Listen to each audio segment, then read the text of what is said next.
Nordic Council of Ministers initiated a project in 2013, which aims to take a closer look at the challenges posed by international migration and changing demographic structures in the Nordic-Baltic region. The starting event of the project was the Migration and Demographic Challenges in the Nordic-Baltic Region Conference in Tallinn, Estonia. The conference brought together the results from a number of studies on migration and labor mobility in the Nordic countries and Baltic states. More than 200 research experts and policy decision makers gathered to exchange experiences and present key findings from recent studies in order to start shaping a common understanding in the region regarding migration and demographic challenges. His Excellency Jan Palmstierna, Ambassador of Sweden to Estonia, opened the conference by describing current challenges connected to migration flows and demographic changes which have an immense impact on the population structure in the region. Firstly, due to aging populations and dropping fertility rates, the future will hold fewer citizens in the workforce, who will have to support and provide for increasing numbers of elderly. Secondly, urbanization and cross-border migration are reshaping population structures at local, regional, and national levels. To meet the current challenges, Taavi Rõivas, Minister of Social Affairs of Estonia, argues for the need for better data collection so as to understand present migration processes. The data is necessary to implement measures and to develop the policy making concerning migration and labor mobility. Another aspect is to inform labor migrants about their rights and obligations.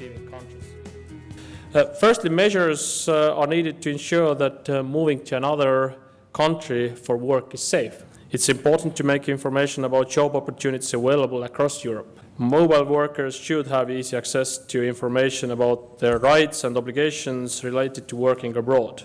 It's equally important to inform job seekers about possible risks that may be involved. Secondly, it's important to have an adequate overview of migration flows and labor mobility in order to enable appropriate policy making and avoid problems such as misuse of social benefits. A very positive example here is data exchange agreement between population registers of Estonia and Finland. There are definitely room for further cooperation in this field. Although the region is facing common challenges, the current situation of inward and outward migration does, however, differ between the countries. The migration regulations do differ immensely between the countries, as described by Professor Raul Iamets from the University of Tartu, Estonia. If we look at the topics and countries which are covered here, we are representing two extremes. Because if we think about Latvia, which is in a way, according to this statistic, the worst practice, which means most strict migration regulations in Europe. Estonia belongs to the second group, which, together with other Eastern European countries, with very strict migration laws. And then we have the other side, Finland and Sweden. Sweden with the most generous migration laws and regulations, according to this report. Research further points to labor migration as a means of compensating the impact of aging population and to boost the proportion of the population active in the labor market. Helena Masing from the Center of Migration Studies at the Estonian Academy of Security Sciences describes a changing European perspective when it comes to labor migration. Many member states are now moving away from these restrictive approaches to labor migration, which have been favored since the early 1970s. And also many governments and European Commission argue that selective labor migration could boost the productivity by filling labor and skills shortages.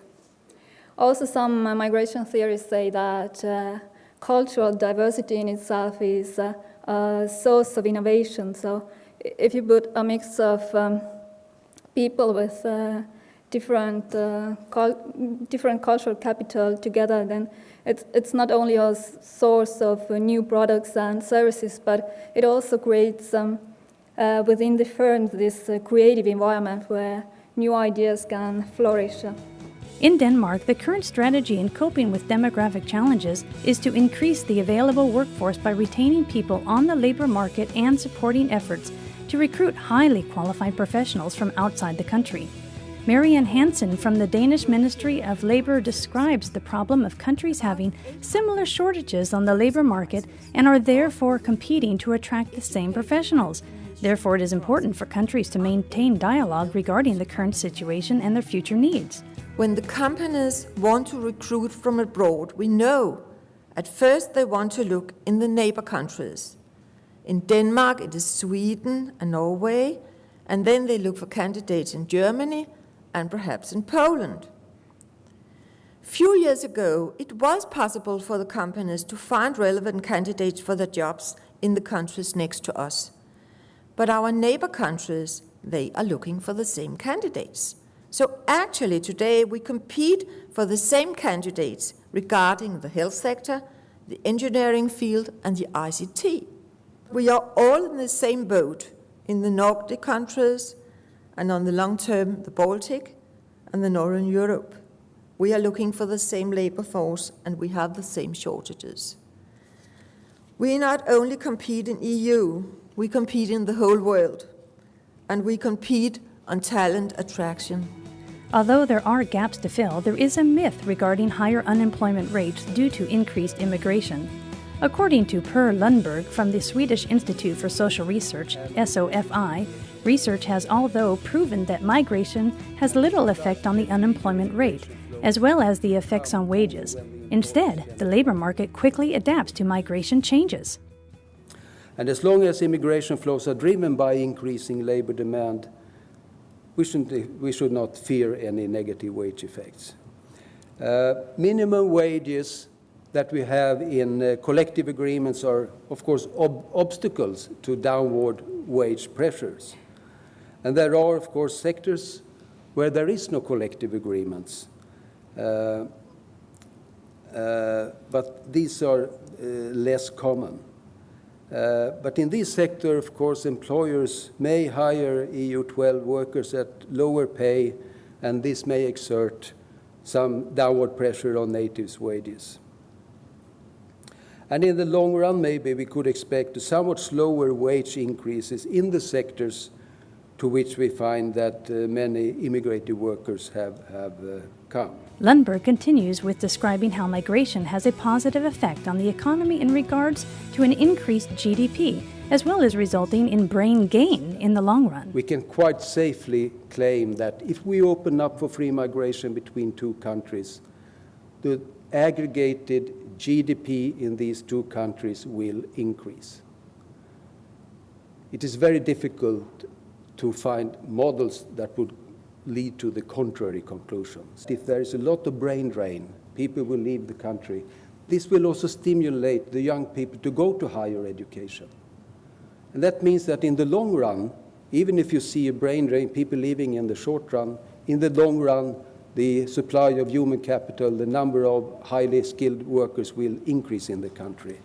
Now, there have been some so this means that you can find a brain drain. When skilled people emigrate, you will find a brain drain in the short run, but a brain gain in the long run. An increase in immigration also poses challenges to the receiving country.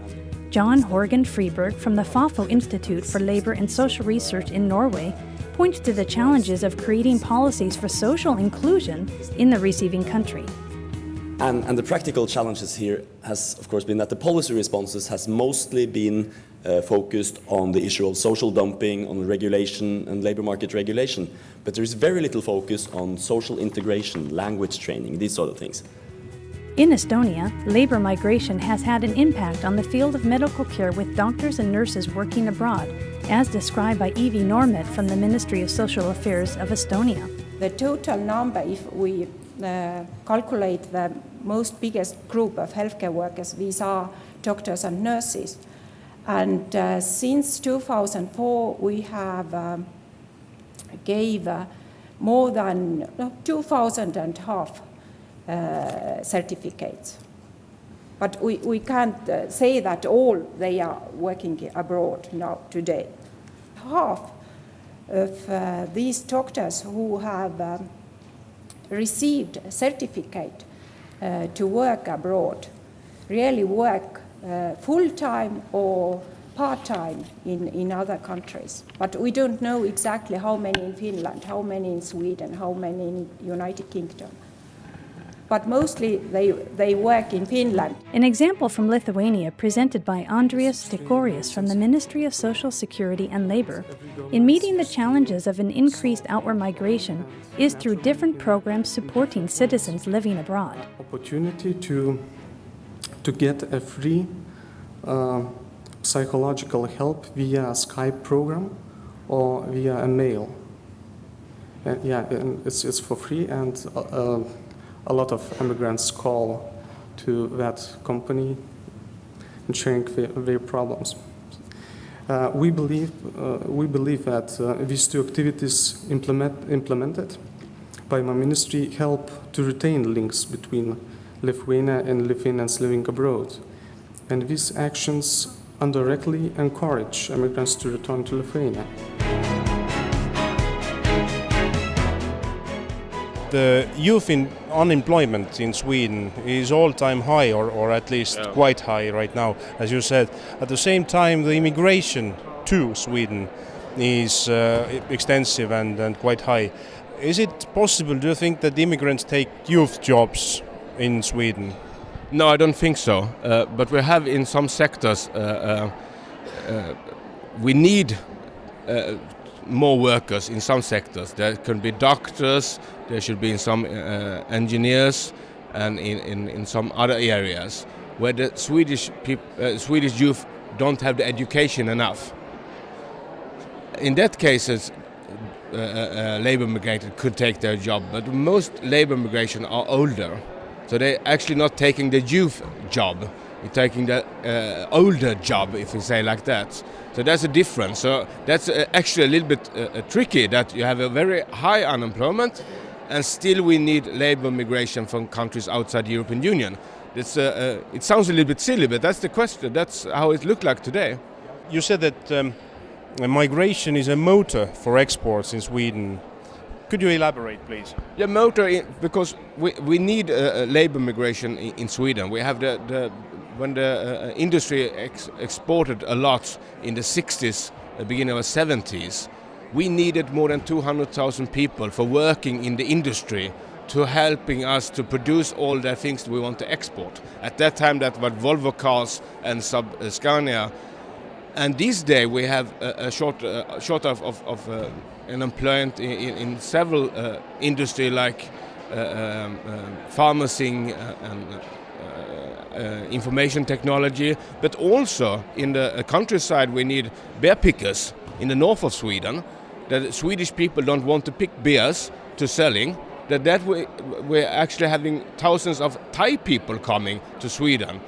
Thailand people coming to Sweden, they're earning a lot of money, go back to Thailand and can live good there. And we have help with taking up the beer pickers in the north of Sweden. So that's a win-win situation. And of course this is good for the Swedish economy and also good for the Swedish export. Could you please explain the Central Baltic Job Ferry project to us? Yes, it has been an European Interreg project running last 2 years, which includes Finland, Sweden, Estonia and Latvia, both as countries, but we also have a project partner from all of these 4 countries. And it's been a twofold project. In the first part of the project we have been working with issues about mobility, especially labor force mobility. And that has been like the research part where we have tried to identify potential sectors with labor demand in the coming years, and which type of professions will potentially have labor demand in the coming years. And thinking about the mobility is also to raise the issues that what have been the main obstacles for mobility, especially between these 4 countries. Is it the questions about the languages? Is it the question about the knowledge in general? Is it the question about legislation? So we have been trying to identify these issues. And in the second part of the project, it's more a practical part. And we have created in this practical part a platform with 50 professions from all of these 4 countries, which we have identified to be professions with potential labor demand in the coming years. So every people here in the all over the world, and especially in these 4 countries, can go in the web platform and look firstly at which are the highly demanded professions, and then compare the professions between the countries, that what are the recruitments, which type of task people is expected to work with, which kind of expectation there are with the salaries, and so on. So if people is interested to find for example, a job from Sweden or from Estonia, and is a qualified doctor or working with the ICT sector or some other profession. So the person has the easy access to compare these professions between the countries and get a bit started the process of how to start working in the other country. And the countries are all the Baltic countries?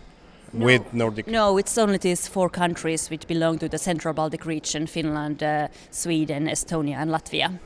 And we have also, what has been the main issue, it's not that, as we have been discussed here in the meeting sometimes, that there's an emigration from Estonia and Latvia, but we have really focused on the professions with potential demand in all of these countries, also to make it easier for possible immigrants to come and work in Estonia and Latvia.